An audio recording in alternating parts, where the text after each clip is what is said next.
Papaya sa Pinas, pawpaw o papaw sa ibang bansa. May scientific name na Carica papaya.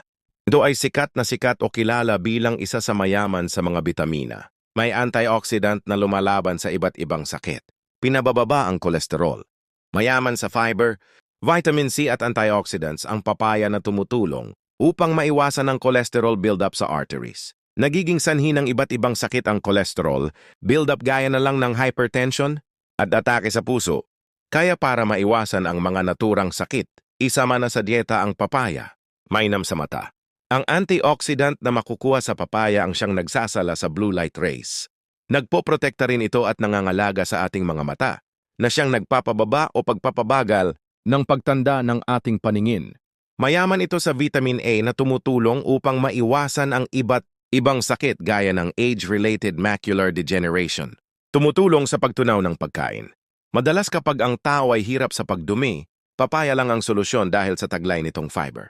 Kaya't kung may problema sa panunaw, kumain lang ng papaya araw-araw, anti-cancer.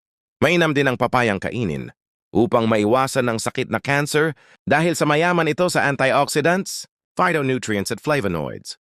Sa nabapidag-aaral din ay lumalabas na ang pagkonsumo ng papaya ay nakatutulong upang maiwasan ang colon o prostate cancer.